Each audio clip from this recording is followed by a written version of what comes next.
Okay, boleh tak kita cerita tentang program jurulatih pula untuk grassroots ni? Apa perancangan untuk selain daripada dapat daripada FA tu, macam mana perancangan untuk yang mana bagi saya, di mana untuk MCFA dalam konteks dalam untuk menumbuhkan sejumlah yang banyak ramai jurulatih yang bertauliah.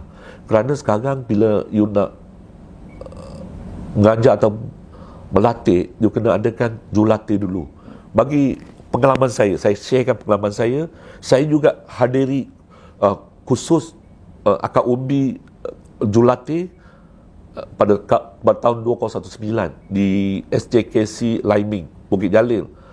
Saya rasa pada sesi itu adalah paling ramai, lebih kurang 43 kalau tak silap saya jumlah peserta. Saya salah seorang tu, dan saya lihat dalam 43 tu berapa ramai yang secara langsung melibatkan dalam sukan bola sepak, iaitu dalam konteks untuk melatih. Tak silap saya 3 ke 4 orang saja. Bagi saya itu bukan satu strategi yang dapat kita majukan selangkah. So selepas daripada 2019, saya dah fikir masa tu, kalau kita nak buat, kita perlu, saya bagi setiap ahli gabungan MCFA 2, yang mana elemen perlu ada. Pertama, daripada minimum 20 orang peserta, maksimum 30 orang. Ini merupakan satu syarat dia. Daripada 20, separuh 50% adalah kena ada cikgu yang melibatkan PE, pendidikan jasmani di sekolah masing-masing satu. Kedua, parents yang mana anaknya memang dalam bola sepak, yang ada melibatkan diri dalam bola sepak. Ini 2. So saya bagi tahu ini target matlamat MCFA. Kalau kita nak buat khusus buat perancangan ini, saya dah mulakan dekat Kedah, nampak. So saya bagi 2 setiap tahun, 2 program, awal tahun dengan ujung tahun. Dari sana saya akan dapat dia punya pool of jurulatih akad umbi lebih kurang 20 hingga 30 orang. Ini bagi saya berjaya dekat Kedah. So sudah ada, kalau tak silap saya, ada 40 jurulatih akad umbi. Lepas tu Perak dah ada satu sesi akhir bulan 9, itu pun lebih kurang dalam 20 orang. Ini merupakan satu perancangan saya. Bila ada sekumpulan jurulatih yang ramai, yang bertauliah, kita akan turun dekat sekolah. Bila kita turun sebelum ni, guru besar tanya, siapa akan latih mereka? Kita tak ada jurulatih yang bertauliah, yang tahu dalam bola sepak. Itu dah feedback saya. Kena 50% yang melibatkan diri terus secara langsung selepas tauliah daripada khusus jurulatih akad umbi yang dianjurkan oleh FAM. Jadi bermaksud, walaupun jurulatih itu diambil di kalangan guru dan ataupun parents, silibus dia tetap mengikut standard FAM yang betul, ya? Betul. Dengan ada CJ tauliah dia. Yep. So itu antara cara untuk meramaikan jurulatih lah. Dan so far, macam Datuk tengok, jangkaan dia dalam roadmap 10 tahun ni, berapa ramai jurulatih yang mungkin dapat dihasilkan? Bagi saya, dalam sepanjang 10 tahun tu, jangkaan kurang-kurangnya 500. Alright. Kita nak tanya juga Datuk tentang, antara tadi ada Datuk sentuh juga tentang collaboration antara MCFA dengan pihak luar juga. Yeah. Ada pertandingan, ada scholarship juga. Datuk boleh share kan? Boleh. Yang mana MCFA juga merupakan satu platform bagi permain bola sepak, khususnya Cina, yang dapat untuk berkembang daripada akad umbi sampai dekat orang kata youth development lah, yang adakan johanan bukan saja di Malaysia tetapi di luar negara, contohnya China. Kita ada buat collaboration dengan Huangpu District FA Shanghai, lepas tu Quanzhou dekat Fujian, Guangxi FA, ini 3 merupakan 3, dan juga Hainan FA. 4 daripada 4 ni, apakah dia punya kebaikan dari segi collaboration? Pertama, Mereka ada setiap setahun 2, iaitu kejohanan. Banyak kejohanan, tapi 2 musim yang paling ketara, iaitu summer break, winter break. Winter break. Sekarang winter break dekat Guangzhou ada kejohanan U16, U16. Yang kita pergi adalah summer, bulan 8. Ini merupakan musim yang mana kejohanan paling cukup banyak. Kita adakan collaboration, kita dapat hantar kita punya pasukan untuk mencari pengalaman untuk kita, iaitu budaya, orang kata exchange of culture yang penting.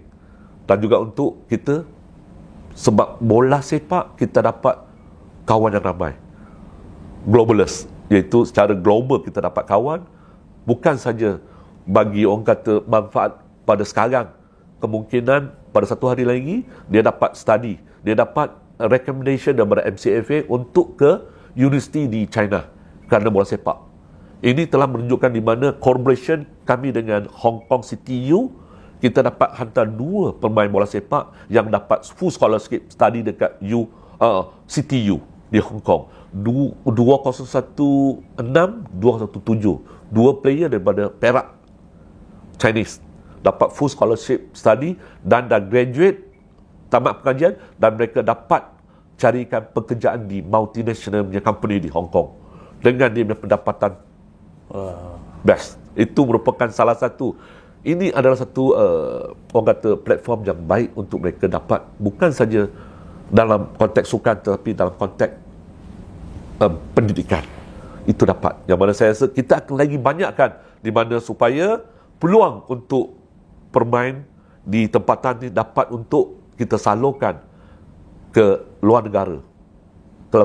Kalau lihat China, dia ada sekolah khusus, sekolah macam Bukit Jalil yang sekolah bola sepak khusus. You dapat daripada Form 1 sampai Form 5 tu sukan untuk bola saja.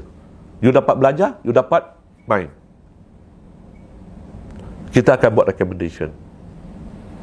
So sepanjang collaboration yang dah dilakukan ni, apa respon diorang terhadap bakat-bakat bola sepak kita yang pernah mereka lihat?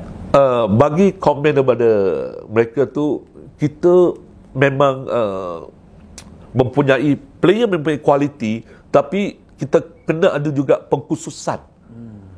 Pengkhususan dari segi orang kata dia punya asas lebih banyakkan di mana untuk mereka dapat untuk banyakkan kejohanan supaya dapat serapkan lebih pengalaman. Kerana daripada kejohanan you dapat untuk yakinkan diri di mana main untuk sukan yang lebih tinggi punya level peringkat you dapat serap. Kalau tidak you akan kongkongi juara kampung. Oh, itu dari segi inner tu saya punya pendapatan. Pendapat tu memang orang kata tak boleh keluar daripada kongkongan tu, juara kampung. No, we don't want juara kampung. Kita nak juga sampai global, kita dapat lihat. And buktinya tadi Datuk kata ada hantar tim kita pergi Taiwan, and hari tu dekat Kompleks Sukan Panasonic pun ada tim China datang sini. Oh ya. So 2024 apa perancangan untuk lebih banyak ke? Ya. 2024 bukan saja di summer, kita juga adakan di winter untuk buat dekat Malaysia tu. Itu perancangan kita lah untuk kita banyakkan lagi. Yang mana U10 yang kita buat dekat Panasonic itu adalah jemputan daripada Shanghai, iaitu collaboration dengan Huangpu punya district punya FA. Mereka hantar 2, ada tim perempuan, ada tim lelaki tu. Itu ada satu permulaan biar pemain tempatan tu lihat bagaimana mereka punya standard, mereka dapat main dengan local punya players. Ada tak Datuk sempat untuk komunikasi dengan pemain-pemain tu sendiri? Dia cakap apa bila dapat main dengan player-player dari luar ni? Bila saya berkomunikasi dengan mereka tu, mereka dah kata mereka memang puas hati, tetapi lebih banyak mereka minta, kalau boleh lebih banyakkan lagi kejohanan mereka dapat keluar daripada China. Sama juga di Malaysia, mereka nak keluar daripada Malaysia untuk bermain di Taiwan, China. Sama juga perasaan mereka tu lebih banyakkan. Mereka memang enjoy lah kata. Dia ada bagi tahu betapa rasa bangganya represent Malaysia di luar. Ya, di mana kalau kita dapat represent kerana rencana di dada ni merupakan represent Malaysia. Itu merupakan satu, orang kata, sokongan dan keyakinan untuk parent dan juga players.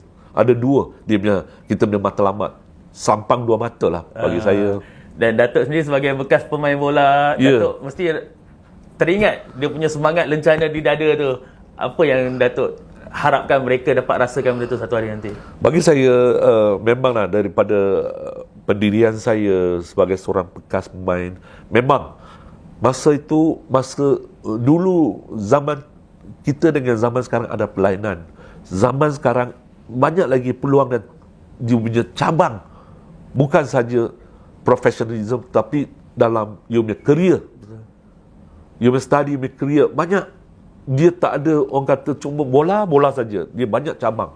So bagi saya, sekarang saya lihat mereka patutnya lebih banyak lagi platform untuk mereka, kerana banyak cabang, banyak peluang, cukup banyak. So di mana saya lihat anak-anak sekarang yang main tu, bagi saya teringat balik, kalau zaman kami masa itu, saya rasa lagi meriah, lagi dapat banyak peluang.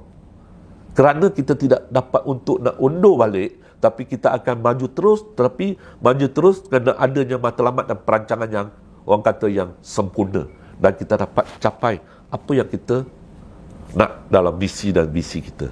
So, yang terakhir Datuk, sebelum kita tutup, saya minta Datuk sharekan harapan Datuk terhadap program Roadmap 10 tahun ni dan harapan untuk MCFA sendiri untuk masa akan datang. Bagi saya, di mana kita perlu semua sokongan, bukan saja daripada ibu bapa, komuniti Chinese, tapi bagi saya EXCO sendiri ataupun ahli gabungan MCFA perlu kita ganding bahu, tak kira satu je matlamat, iaitu untuk majukan bola sepak. Kita memang serba kurang, tapi dengan kita punya niat, dengan kita punya keazaman kita, saya rasa bukannya susah kita nak capai. Kalau kita ada perancangan, kita ada yang mana usaha kita dengan semangat kita bersatu. Saya rasa itu adalah penting. Tak kira perbezaan, orang kata, idea, cadangan, memang ada. Kerana ada EXCO yang lihat ini sepatutnya mula lewat sikit, ini ataupun ini mula dulu. Bagi saya sebagai presiden, tak ada yang mula, tak ada. Semuanya lewat. Saya dah kongsi tadi, sebab kita dah lapse 30 years untuk peringkat akad umbi. Bagi saya, kita dah ketinggalan jauh kalau kita bandingkan dengan lain. Jauh. Ambil contoh untuk MIFA, Malaysia Indians yang buat U12 dekat Kedah. You tahu berapa tim? 90 U12 840 players mengambil bahagian. 90 bandingkan dengan 8. Itu mana daripada suara yang mana dalam diri saya kata kita memang sudah ketinggalan. Tak ada orang kata yang mana perlu nak slow down, mana yang maju. No, semua pun kena laju, kena moving forward dengan kadar segera, dengan laju. Walaupun saya tahu keadaan kewangan, tapi saya rasa dengan adanya perancangan, dengan adanya usaha nak carikan penaja, bukannya susah, bukannya orang kata tak dapat dicapai. Memang 2023 ni memang ada sokongan, ada pertolongan daripada FAM, tak banyak. Tetapi bagi saya, kita kena usaha jugalah, yang mana untuk adakan kejohanan dengan bajet yang terhad. Dapat. Terima kasih Datuk kerana sudi meluangkan masa bersama Harimau Malaya. Kami di Harimau Malaya akan terus support segala usaha MCFA dan kita doakan semoga semua perancangan berjalan dengan lancar, Datuk. Terima kasih banyak kerana memberikan peluang kepada MCFA untuk buat temu bual, untuk nak sampaikan kepada semua warga bola sepak di Malaysia. Terima kasih kepada Harimau Malaya. Terima kasih, Datuk.